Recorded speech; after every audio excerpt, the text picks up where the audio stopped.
Hi, students. Today's lesson is going to be on comparing and ordering rational numbers. So, Doug was given 5 post-its with rational numbers written on them. The post-its are shown below. So, you're going to have 1/5, 0.35, 3/10, 0.1, 1/5.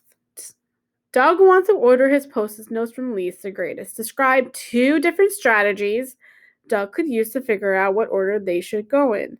So you should pause the video right now and think of 2 different strategies that Doug could figure it out. Okay, so one strategy is you have fractions, you have decimals. So one strategy could be to change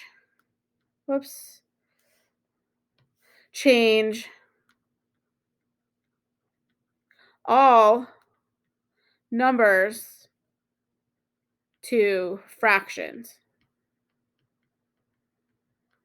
That's one strategy. Another strategy could be the opposite of that. Change all numbers to decimals. Okay? And those are really the main 2 that I would probably think of off the top of my head to make it the easiest. Using a number line would help too. Okay, let's write that. Using a number line. This would actually be a great resource. Maybe you could use a number line in combination with everything else. Okay. Order the cards from least to greatest. Remember, smallest to largest. Which strategy did you use and why? It really doesn't matter which one you use, whichever you find to be easier. But I'm going to use a number line and changing all the fractions to decimals so we know. So I'm going to draw a little number line over here. Whoops. It's not me with straight lines clearly are not friends. Let's use a line tool. Straight line. There we go. Much better. And then just do it. So let's figure out what the numbers are first, and then I'll sit there and draw number lines. So 1/4. So 1/4 would be, and some of you guys might know what the decimal is, but if you're not sure about how to change a fraction to a decimal, you could just divide them. 1 divided by 4. Okay? 4 doesn't go into 1, so you're adding a decimal here, another decimal on top, a 0 here. 4 goes into 10 2 times. 4 times 2 is 8. Subtract, you get a 2. Add another 0, bring that down. 4 goes into 20 5 times. 4 times 5 is 20, and you get a 0. So this is going to be 0.25. Let's have another one here. 3/10. So if you're not sure, divide them again.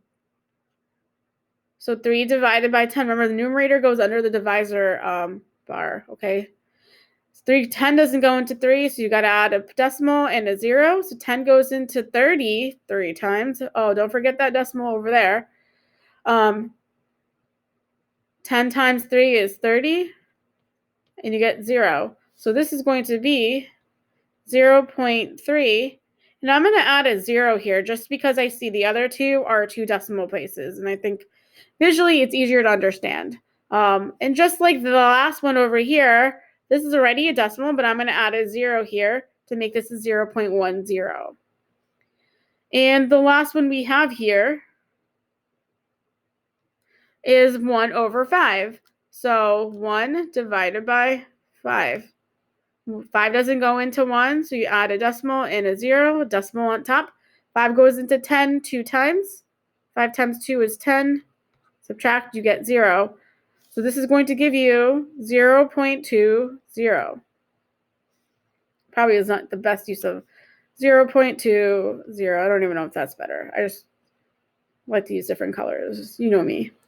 So now we have everything. We have them in decimals, and we realize that this is in like decimals of 10. So I'm going to start this off with 0, 0.10, 0.20, 0.30, 0.40, 0.50. We don't even need to go this high, but I'm going to go that high. And now let's figure out where they all fall. So 0.25 would be between 0.20, 0.30. So this is 1/4. Okay. 0.35. 0.35 would be between 0.3 and 0.4. So 0.35. Notice how I'm using the original versions of the numbers given. A lot of times you might have to use that. You might not just be able to use decimals in your answer. So I'm just ordering them using the decimals, but I'm writing the original fraction or the decimal given. 3/10 is 0.30, and that's going to be right here. Oops, it's not what I wanted to do. I erased too much. 3/5. So we have over here 0.30. I'm going to do this in purple. 0.10, that's over here. 0.10. And 1/5 is 0.20. So 0.20 is here. So that's 1/5. Okay. Oh, I did not write this as a fraction. So I'm just going to put 3/10 here. Okay. And now let's just put them in order. This is from least to greatest. From smallest number is going to be on the left, and then you're going to just increase going to the right. So you have 0.10, 1/5, 1/4, 3/10, and 0.35. And this is, it's a lengthy process because, I'm trying to avoid using calculator to convert the fractions to decimals. It's really up to your teacher whether they're okay with you using a calculator or not. So you should ask them. All right. A rational number is a number that can be expressed as a fraction of two integers. So it could be any number that can be expressed as a fraction. So like you're going to have decimals. Every decimal can be expressed as a fraction. So for instance, we're going to go into this. You kind of went into this yesterday, but like 0.06 is actually 6/100. It can be expressed as a fraction. Negative 2.4 is negative 24/10. Negative 3 3/5 is 3 times 5 is 15 plus 3. So it's going to be 8/5 negative. And this is negative 0.5. We don't need to change it to decimal. It has to be fractions. So as long as it can be written as a fraction, it's a rational number. And that's it. Doesn't matter if they're integers, because every integer and every whole number can be written as a fraction just by dividing by 1, right? We did this. We were multiplying, dividing fractions. So just be aware of that. Order the rational numbers from least to greatest by converting to decimals first. So as we talked about in the earlier problem that I did in that step 2, I chose to convert to decimals. Sometimes converting to fractions might be a better idea, but decimals are definitely the easier path. So just like the last problem, I'm going to end up using decimals and a number line because I think visually it helps if you have a number line. Okay, so we don't know what I'm putting on the number line yet, but let's start getting into converting these into, so this is already decimal, so we don't need to do that. 1/2 is, most of you should know that is 0.5 as a decimal, so I'm just going to leave that alone over there. 41/200, I'd be surprised if you knew that. So I'm going to divide that. So I'm going to do 41 divided by 200.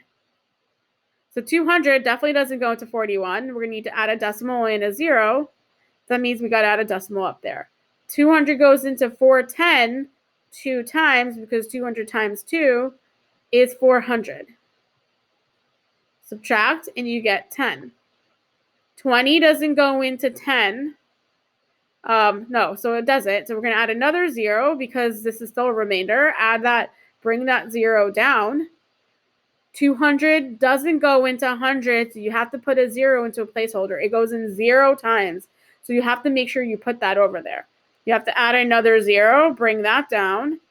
200 goes into 1,000 5 times. 200 times 5 is 1,000. So we are done with our decimal right here. So this is going to be 0.205, okay? 1/4. 1/4, and if you're not sure what 1/4 is, you can go ahead and divide that. I'm really using bad colors here, sorry. I'm gonna use that's better. 1, some of you might know that decimal. This is a common one. 4 doesn't go into 1, add a 0, decimal and a 0. 4 goes into 10 2 times, because 2 times 4 is 8. Subtract 2, add a 0, bring that down. 4 goes into 20 5 times. 4 times 5 is 20. So you get 0. So this is going to be 0.25. And then we have a decimal. And now this is really crazy. It's not easy. Maybe even a number line might not help in this because there's so many decimals in this. So one thing that I like to do when I'm ordering putting decimals in order is we do have to do least to greatest, but I'm going to kind of go the opposite way. I'm going to identify the larger number because in my brain, this is the easiest one. And these are all decimals. So what you're going to do is you're going to identify which 10th place has the highest value. This is a 0.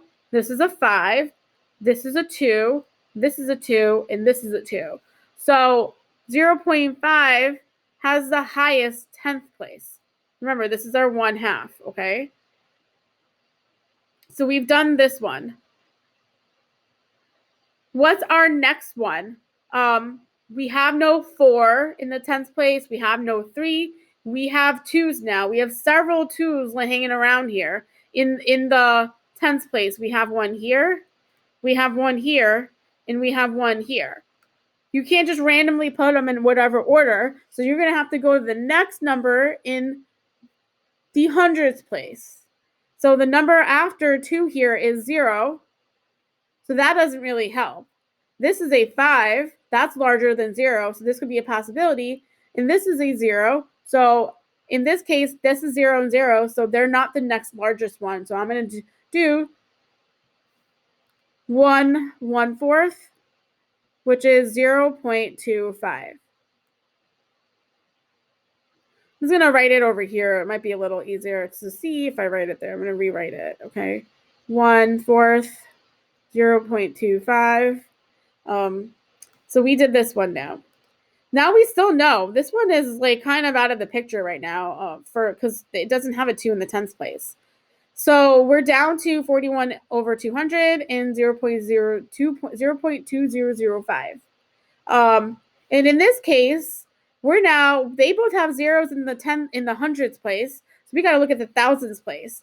This has a 5 in the thousands place, and this has a 0 in the thousands place, so which would be the larger one? That would be this, because it has a larger number in the thousands place. So 41 over 200 would be 0.205. Okay, remember, I'm doing greatest to least, but that's an easy thing to switch it around to write it the other way. So now we took care of this. Now this is the next one, 0.2005. And then we're left with this one, 0.0025. And if you notice, if you follow along, and I should have lined the decimals better, but 5 is going to be the largest number. And then the hundredths place, the hundredths place is a 5 here, and that's the largest number you see in the hundredths place, and so on. So it does fit. It does fit the ordering. I think I wrote these backwards. Did I write these backwards? Oh, no, I'm fine. These are good. And now we're just going to, because it's asking from least to greatest, you got to do the smallest number first. So we're just going to write it backwards like this. We're going to move it backwards. So you guys can drag it around, but I'm going to clearly write it because I can't drag these around. So this one is the smallest, 0.0025. So that's crossed off. 0.2005, that's at the end over here. So I'm going to cross this one off and write it over here, 0.2005. And again, you guys are moving these. The next one we have, that's the 0.205, which is 41 over 200. 41 over 200 is right there. So I'm going to cross that one off in here. Then we have 1/4. And then we have 1/2. And this is a process. It gets easier because if you knew that 1/4 and 1/2 are 0.25 and 0.5, it's a little easier because all you're doing is changing this one value. All right, let's do another problem. So find the value of each expression. So these are not all the same things. You have absolute values here and you have parentheses here. They mean completely different things. This is saying what is the opposite of negative 2.8. So if you have a negative on the outside of these, think of that negative as opposite of. My writing right now, it's not the best. Opposite of. Okay. So the opposite of negative 2.8 is positive 2.8. The absolute value of 2.2 over 3, remember, that's what those straight lines are, absolute value. And if you remember, when we covered it, it means measures distance from 0 on a number line. So the absolute value of 2 over 3 is still 2 over 3 because that's how far it is away from 0. Now we have the opposite of the absolute value of negative 0.25. And remember when I taught this to you guys last week, or when your teacher taught it to you last week, you are doing this first. So what is the absolute value of negative 0.25? That's going to be positive 0.25. And now you're looking at this negative on the outside and you're saying, it's supposed to be a different color. It's supposed to be, what is the opposite of 0.25? And that's going to be negative 0.25. All right. Complete the table here. So you got to do what we did similar to the last problem. Okay. Whoops. This is going to be the absolute value of 1.5. How far is 1.5 from 0? It's going to be 1.5. What is the opposite of the absolute value of negative 3? So the absolute value of negative 3 is 3, and the opposite of 3 is negative 3. What is the opposite of negative 1/2? Remember, this is parentheses, not absolute value. So the opposite of negative 1/2 is positive 1/2. What is the absolute value of negative 3.5? And it's, again, negative 3.5 is 3.5 spaces from 0. And now we're just going to identify which one is which point on this number line. So 1.5 would be between 1 and 2 in the positive side. So this is C. Negative 3 is on the negative side, and you have D at negative 3. 1/2 is, if you're not sure, would be 0.5. Would be between 0 and 1, and that is B. And 3.5 is positive 3.5, and that's between 3 and 4, and this is A. This is going to take some practice to get, to be a master at it, and that's okay. Work on these problems on your own and see if you can get the right answers. And try to see if you possible, avoid using a calculator. Okay?